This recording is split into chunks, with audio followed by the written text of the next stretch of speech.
गुरुर्ब्रह्मा गुरुर्विष्णु गुरुर्देवो महेश्वरा गुरुर्साक्षात् परब्रह्मा तस्मै श्री गुरुवे नमः।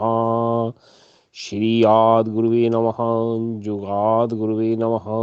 सद्गुरुवे नमः। श्री गुरुदेवे नमः।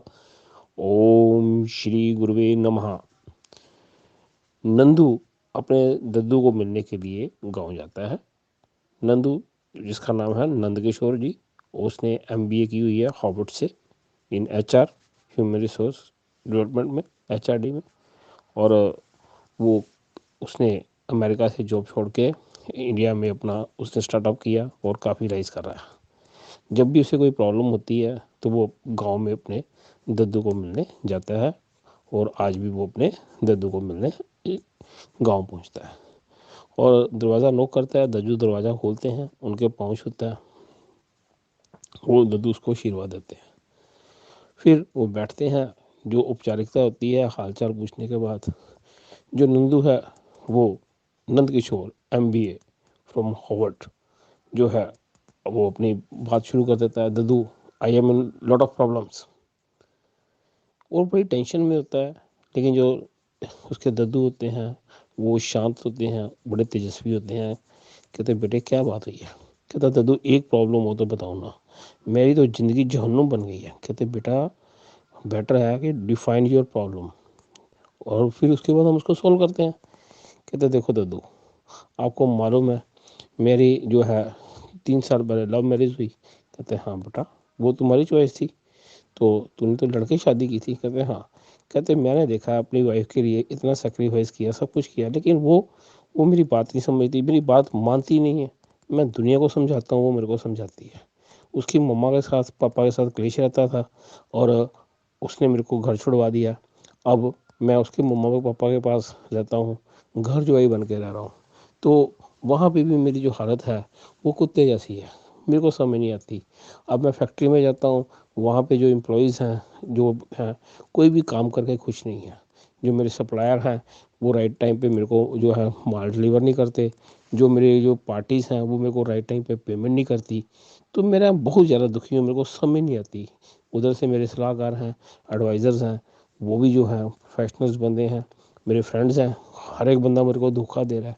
ये हो क्या रहा है मेरे साथ, मेरे को समझ नहीं आ रही। मेरा तो सिर फट रहा है।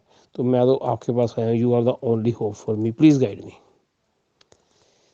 यहाँ पे जो नंदू के जो दद्दू हैं वो कुछ नहीं बोलते, उसके सिर पे हाथ रखते हैं। कहते बेटे पहले पानी पी ले। वो पानी पीता है।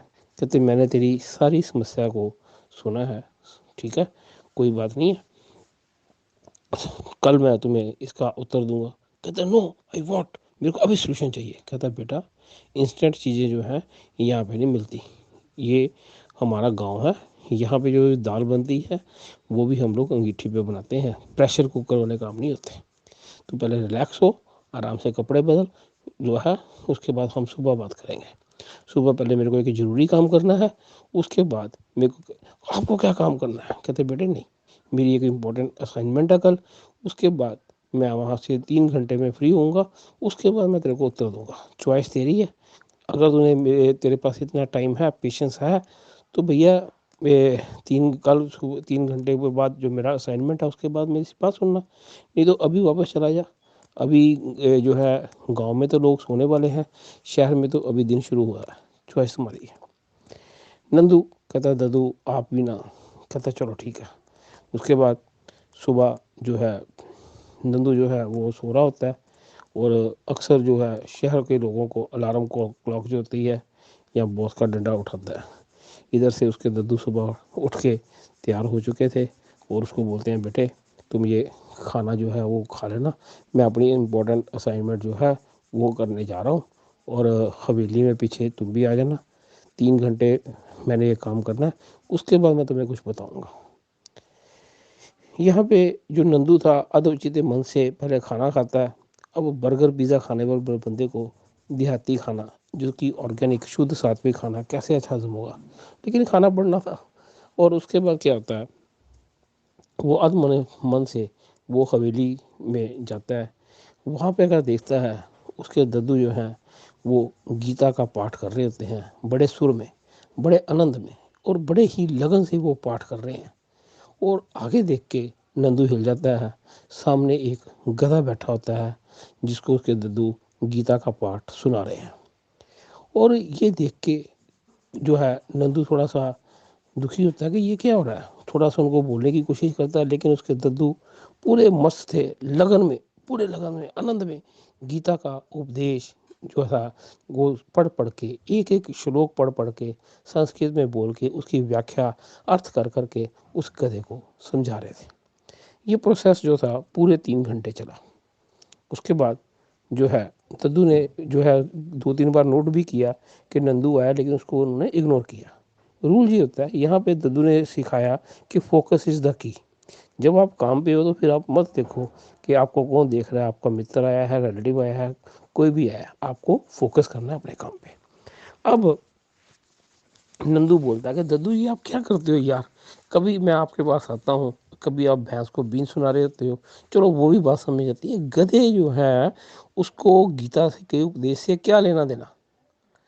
यहाँ पे जो उसके दद्दू हैं वो बोलते हैं बेटा ऐसी बात नहीं होती, तुम्हें मालूम है जब जो अर्जुन था युद्ध के मैदान में कर्तव्य विमूढ़ हो गया था। कहते what is the meaning of कर्तव्य विमूढ़।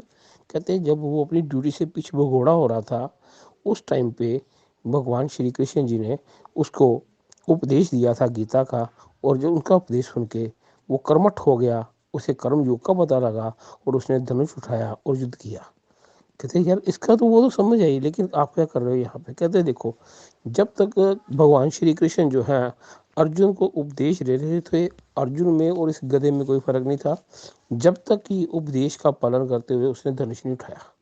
मेरे को ये लगता है कि ये भिक्षु का गधा है और ये थोड़ा आलसी हो गया हुआ है। शायद गीता का पाठ करने से इसके जो है कर्म जो है वो जागेंगे और ये भी एक्टिव होगा। मैं इसलिए से गीता का पाठ सुना रहा था।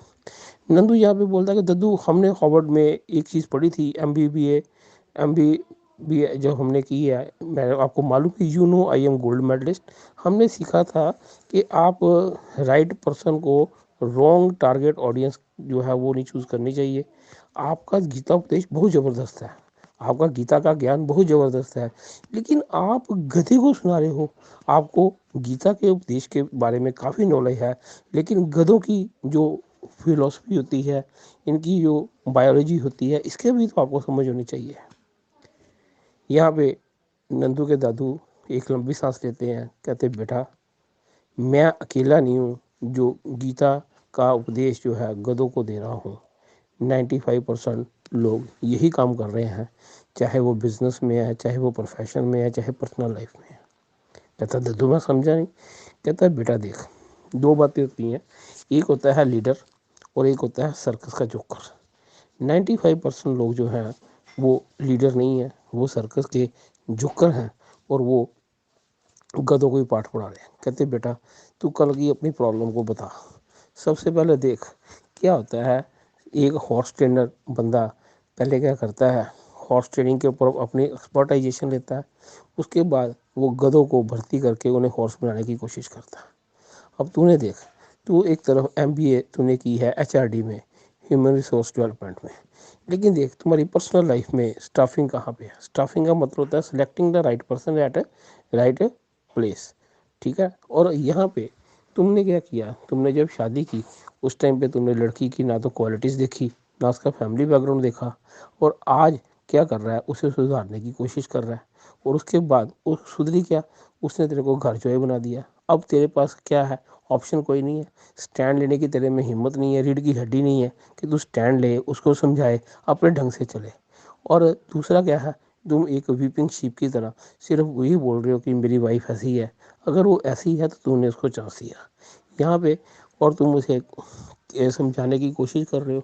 अब दो काम होते हैं, या बंदा एक्सेप्ट करे या चेंज करे, और जब चेंज करने का दम नहीं है तो फिर बंदे को एक्सेप्ट करना चाहिए।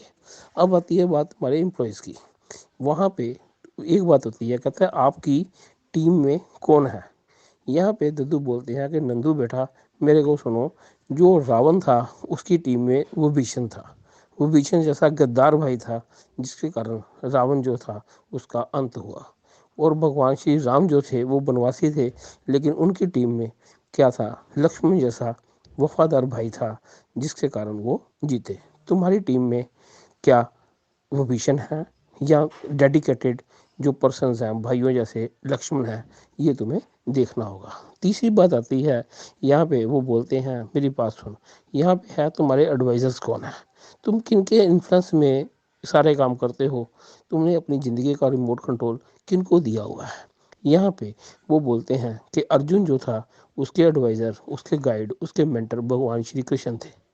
तो वो 7 अक्षौनी सेना होते हुए भी कौरवों से कोई कम सेना थी, लेकिन वो जीत गए। कारण क्या था, उन्होंने भगवान श्री कृष्ण को सुना नहीं, उनकी बातों का को इम्प्लीमेंट भी किया। अदरवाइज बहुत सारे गधे हैं जिन्हें गीता का उपदेश मालूम है, लेकिन उसकी प्रैक्टिकल एप्लीकेशन नहीं करते। तो अब कहते हैं दूसरी तरफ दुर्योधन था, दुर्योधन का एडवाइजर गाइड कौन था, शकुनी।